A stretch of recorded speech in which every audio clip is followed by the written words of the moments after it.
मेरा बचपन गुजरात पोरबंदर में बीता है, तो after 22 years I am coming back to Gujarat. It's a total different feeling. कहा जाता है द्वारका यात्रा तब तक अधूरी मानी जाती है जब तक बेट द्वारिका के दर्शन ना हो जाए। तो आज हम बेट द्वारिका की तरफ जाते हुए सारे टूरिस्ट प्लेसेस देखेंगे। सबसे पहले आता है रुक्मणी देवी टेम्पल, फिर उसके बाद आता है शिवराजपुर बीच, जो कि एक ब्लू फ्लैग बीच है।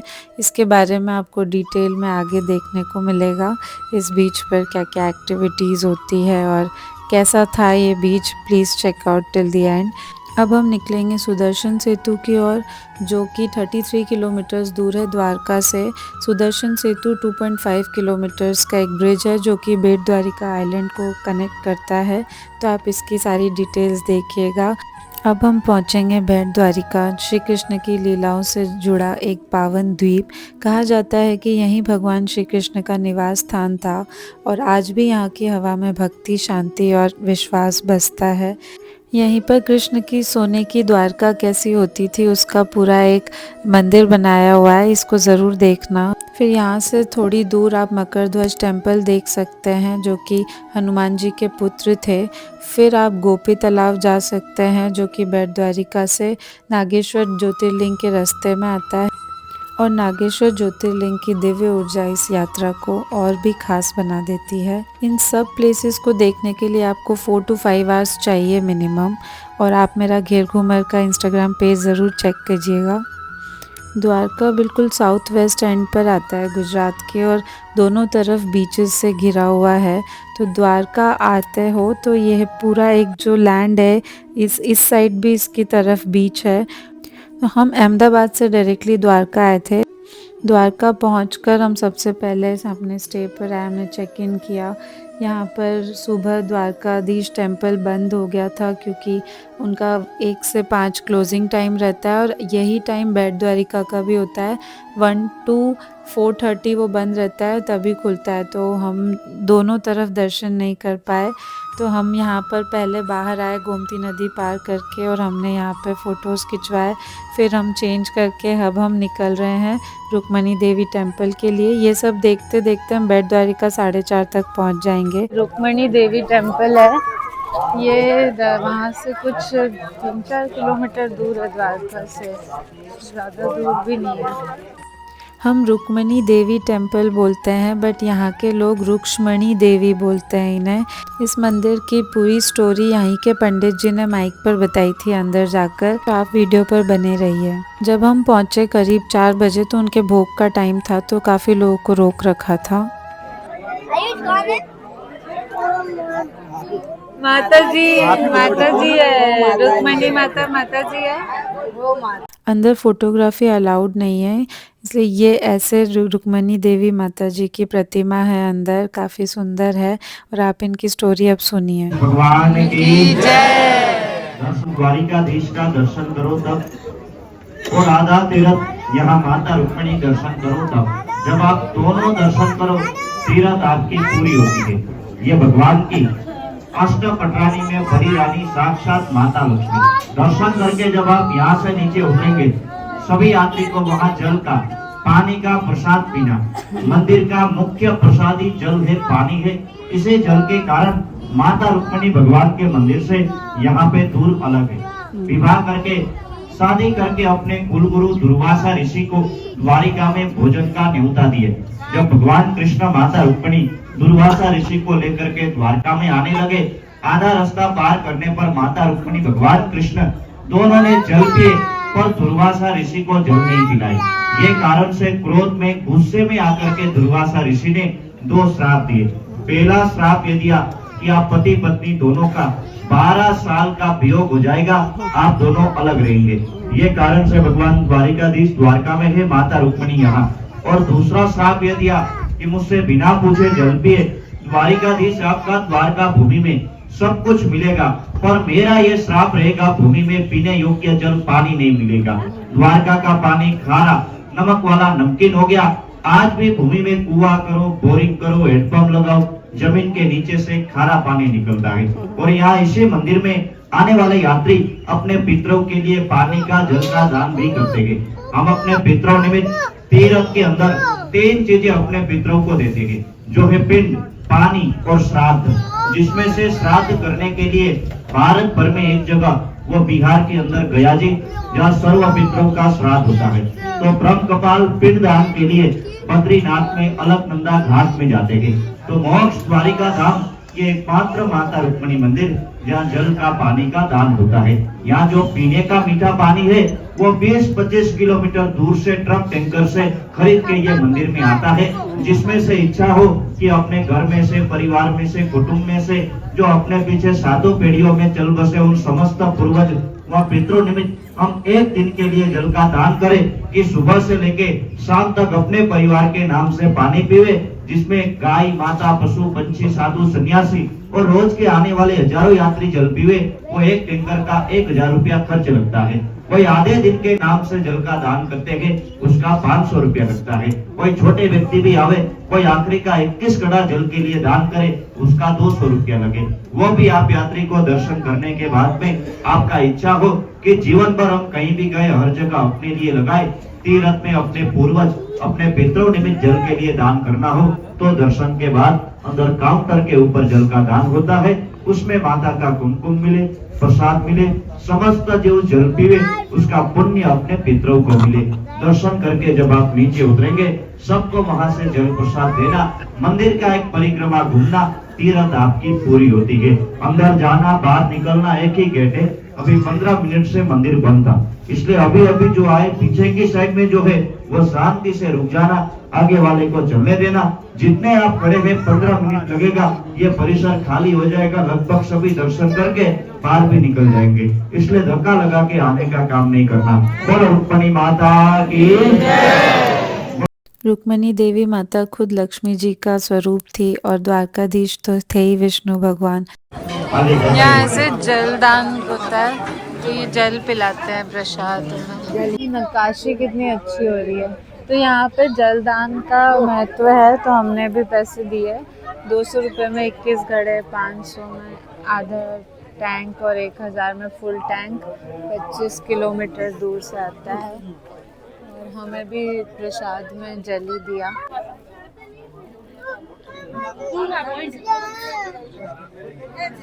देखो अच्छा लगा रुक्मणी माता जी के यहाँ आके, हमने जल का प्रसाद भी लिया। रुक्मणी भी इतनी भीड़ इसलिए थी क्योंकि जब हम आए तब उनका भोग का टाइम था, इसलिए काफ़ी भीड़ हो गई। बट जैसे ही उनके दर्शन स्टार्ट हुए तो फटाफट दर्शन हो गए, ज़्यादा भीड़ नहीं थी। और सारी स्टोरी तो पंडित जी ने बताई थी, तो आप आना ज़रूर यहाँ पर।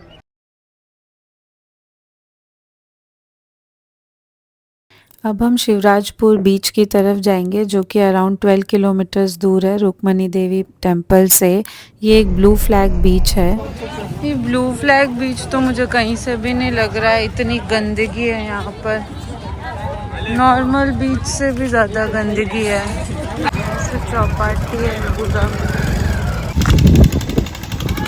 इंडियंस कभी नहीं सुधर सकते, इतना कचरा है सब जगह। और ये ब्लू फ्लैग बीच है, ये ऐसा है ब्लू फ्लैग बीच।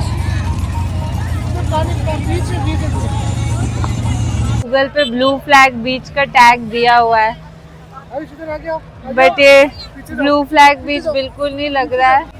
इतना तो नॉर्मल बीच भी इतना गंदा नहीं रहता है जितना ये बीच गंदा कर रखा है। मतलब एक्टिविटीज करने आ जाओ, पर जहाँ ज्यादा लोग बहुत गंदगी करते हैं उन्होंने ऐसे ही फेंका हुआ है, जबकि बहुत सारे डस्टबिन भी रखे हुए हैं ब्लैक कलर के उधर, फिर भी बहुत गंदगी कर रखी है।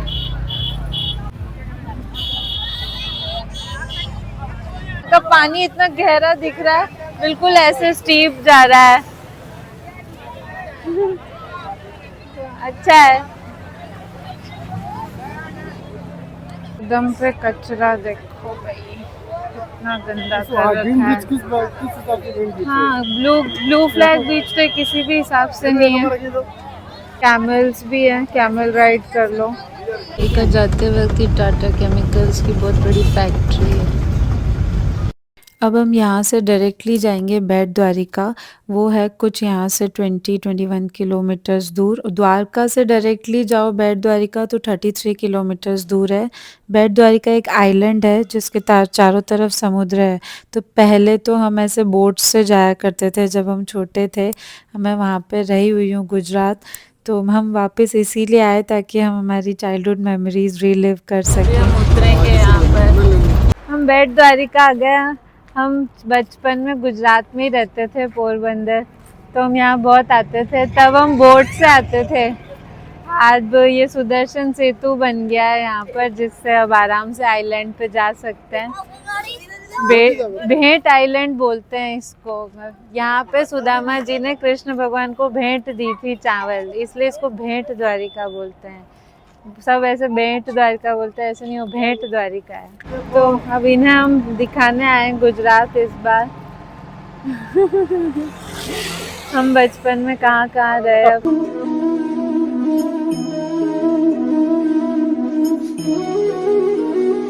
आएंगे हमारा गुजरात, कल पोरबंदर जाएंगे, फिर जूनागढ़। काफ़ी वाइड ब्रिज है, आप आराम से साइड में खड़े होकर फोटोज़ वीडियोस ले सकते हैं। इवन पेडिस्ट्रियन एरिया भी है जहाँ पे आप चल कर वहाँ तक जा सकते हो। मेरे पैर में वापस लग गई है, मैं धीरे धीरे चल रही हूँ। यस हीरो, कितना सुंदर लग रहा है। साइड में इस लाइन से साइड में रहो। हाँ guys, welcome to my vlog. तो अभी अपन आए एक ब्रिज पे। मम्मा का बर्थ प्लेस यहीं पे था। हाँ, चाइल्डहुड प्लेस है ये, जहाँ मम्मा ने बचपन बिताया था। और तो अब हम भी देखने आए हैं। हम दोनों ने घेर घूमे ड्रेस पहनी है। कैसी लग रही है? ये देखो इतनी सुंदर है। देखो ये डिजाइन है। चलो अब 5 o'clock भेंट द्वारिका में दर्शन खुल जाते हैं, तो अब हम जाते हैं अंदर की तरफ। और वहाँ फोन्स अलाउड नहीं है, और यहाँ पे जगह जगह लिखा हुआ है कि स्ट्रिक्टली नो ड्रोन जोन। यहाँ पे ड्रोन्स नहीं उड़ा सकते हैं, तो अपना ड्रोन मत लेके आना। और मोबाइल्स भी मंदिर के पहले जमा कर देंगे। यहाँ साइड में खड़े होके सब ऐसे फोटोज खिंचवा सकते हैं। वैसे वॉकिंग के लिए उस तरफ भी बना हुआ है। फास्ट फूड खा रहे हैं, चना जोर गरम। इधर देखो। तो ऐसे ये बेट द्वारिका पूरा आइलैंड है। सुदर्शन सेतु से आने के बाद बेट द्वारिका जाओ, उसके दूसरे एंड पर मकर ध्वज टेम्पल है जो कि 4 किलोमीटर दूर है। अब हम पार्किंग में ही हमारी ट्रैवलर बस ने छोड़ दिया था। उसके बाद हम ऑटो से हम जा रहे हैं टेम्पल से 1/2 किलोमीटर पहले ही उतार देगा ऑटो, फिर हम आगे जाएंगे टेम्पल की ओर। बड़ी बड़ी होटल भी बनी हुई है। पे रुक्मणी को रुक्ष्मणी बोलते हैं, रुक्ष्मणी महल, रुक्मणी मंदिर। कितना बड़ा होटल बना हुआ है आइलैंड पर। सोने की द्वारका बनाई हुई है। आते वक्त आएंगे। यहाँ पूरा मॉडल बनाया हुआ है सोने की द्वारका का। तो पैदल कुछ 1/2 किलोमीटर चल के फिर मंदिर आएगा। किसी शॉप पे हमें मोबाइल जमा करना होगा। पूरा सेतु। चलो, तो ये मंदिर जो है बेट द्वारिका, ये भगवान का घर था, और जो मेन द्वारकाधीश टेम्पल है वो उनका ऑफिस था। तो पूरा परिवार यहीं पे रहता था बेट द्वारिका में, और वो अपने दरबार के काम के लिए द्वारका जाते थे। बेट द्वारिका। अब अपन भगवान जी के घर जा रहे हैं। द्वारका क्या था अंश? ऑफिस, वो उनका ऑफिस था। इतनी भीड़ है भयंकर। अब हम मोबाइल जमा करा रहे हैं यहाँ पर। काफ़ी अच्छे से दर्शन हो गए हमारे। बहुत भीड़ थी, पर 7 o'clock या 7:30 लास्ट होता है इनका टाइम। काफ़ी भीड़ थी वहाँ पर लास्ट का बंद होने का टाइम हो रहा था, तो हमें सबसे आगे VIP दर्शन करा दिए भगवान जी ने, मुझे और मम्मी को। बाकी जेंट्स आ रहे थे लाइन में, उन्होंने भी जल्दी कर लिए, पर हमने तो बिल्कुल भगवान के सामने दर्शन किए, तो बहुत अच्छा लगा। और यहाँ पे सुदामा जी ने जो चावल भेंट किए थे, इसलिए चावल का ही प्रसाद मिलता है, तो हम वो भी लाए थे। मेन घर है यहाँ पे, इनका परिवार सब यहीं रहता था, और जो द्वारकाधीश है वहाँ पर उनका ऑफिस था, जो दरबार चलाते थे। तो बहुत अच्छा है, ये एक आइलैंड है। जय द्वारकाधीश। बेट द्वारिका मंदिर में दर्शन करने के बाद यहाँ सोने की द्वारका आइए, पास में ही है। यहाँ पर अलग अलग तरह की झांकियाँ बनी हुई है अपने इंडियन माइथोलॉजी से रिलेटेड, शिव जी की, और ये कृष्ण लीलाएं तो सारी है। यहाँ पर अलग अलग झांकियाँ देखने को मिलेगी आपको, तो यहाँ ज़रूर आइएगा। 40 रुपीज़ पर एडल्ट टिकट है यहाँ का।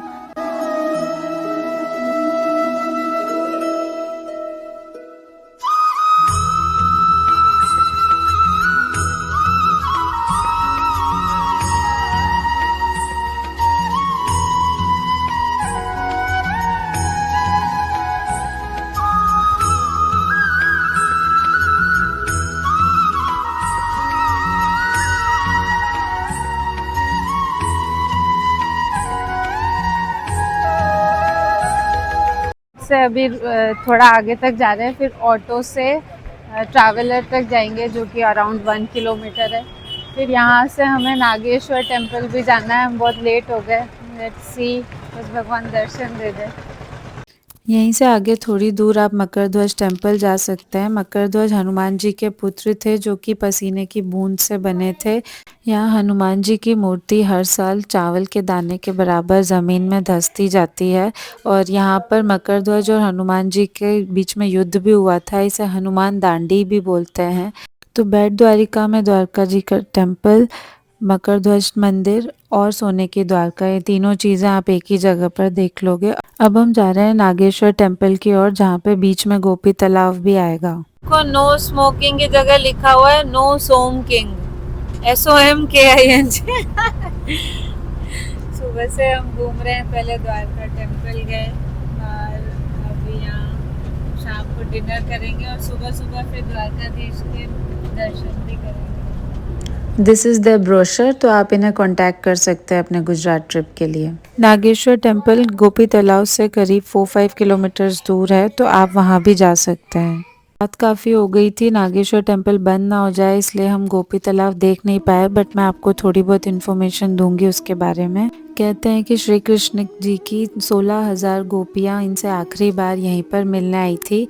फिर उन्होंने अर्जुन को कहा था कि तुम इन्हें वापस से वृंदावन छोड़ आओ, बट यहाँ पर कुछ भील ने इन पर अर्जुन पर अटैक कर दिया था, और जिस वजह से गोपियों ने देह त्याग दिया था इसी तालाब में, इसलिए वो मिट्टी चंदन बन गई। इन्हें गोपी चंदन भी कहा जाता है। गोपी तालाब से सिर्फ 4-5 किलोमीटर की दूरी पर ही है नागेश्वर टेम्पल। नागेश्वर टेम्पल आ गए, रात के 8:30 बज रही है, काफ़ी भीड़ हो रही है अभी भी यहाँ पर। टेम्पल आ गए हम, ये बहुत बड़ी आइडल है, मूर्ति है शिव जी की। हम छोटे छोटे थे तो यहाँ आते थे, बहुत बड़ी लगती थी ये मूर्ति। अभी भी बड़ी है, अब और बड़े बड़े देख लिए हैं।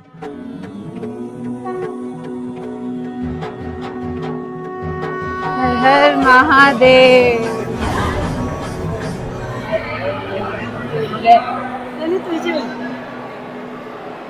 तो बड़ा बना दे रहा है, इतना सुंदर लग रहा है इतने सालों बाद देख के मंदिर को।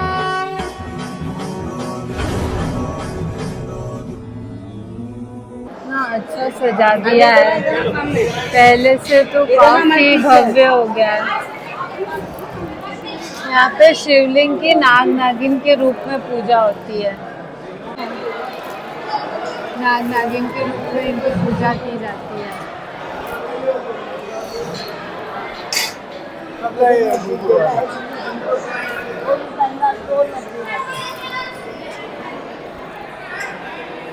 जय शिव शंभू,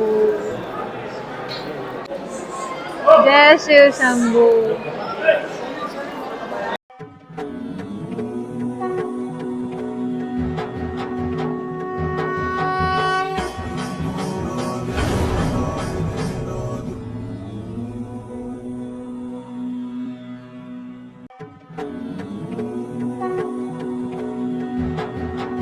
द्वादश ज्योतिर्लिंग दारुक वन था यहाँ पर।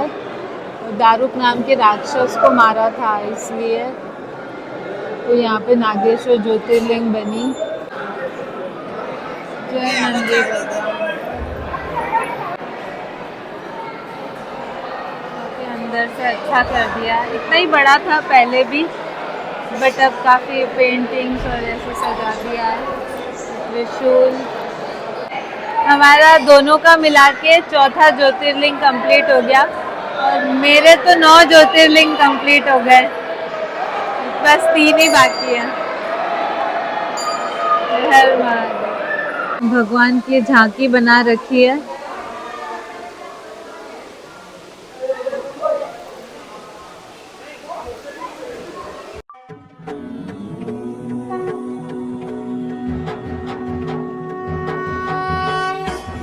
मंदिर का परिसर ऐसा है।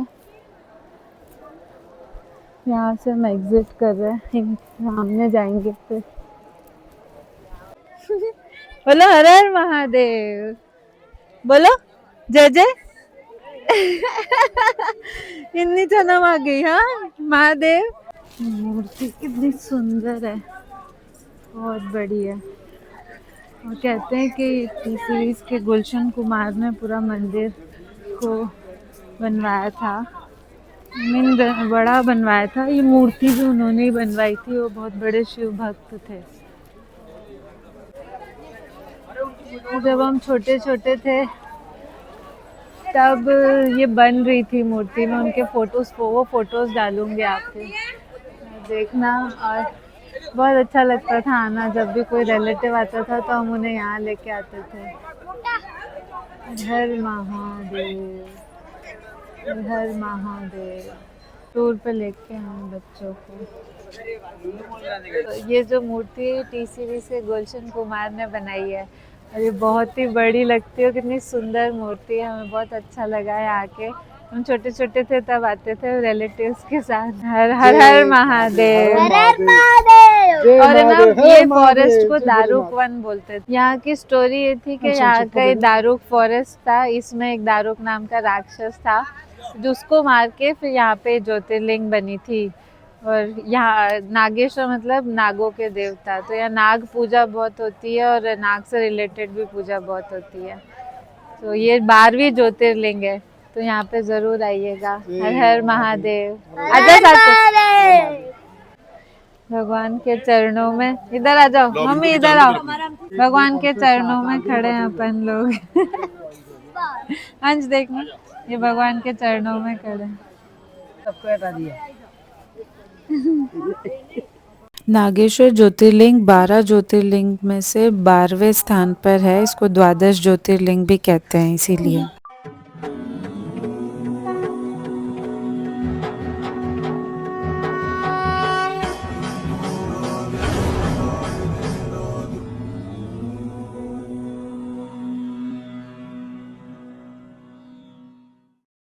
आज के दिन का आनंद की जय हो। आज हम सुबह से काफ़ी कुछ घूमे। लास्ट स्टॉप था हमारा नागेश्वर धाम। अब नागेश्वर टेम्पल से द्वारका सिर्फ 17 किलोमीटर्स दूरी पर है। वो तो बेट द्वारिका, रुक्मणी देवी टेम्पल, शिवराजपुर बीच सब कुछ देखना होता है, इसलिए इतना घूम के आना होता है। जिसको डायरेक्टली नागेश्वर टेम्पल जाना है वो सीधे ऐसे आ सकता है। लग गया फाइनली 10 बज गए।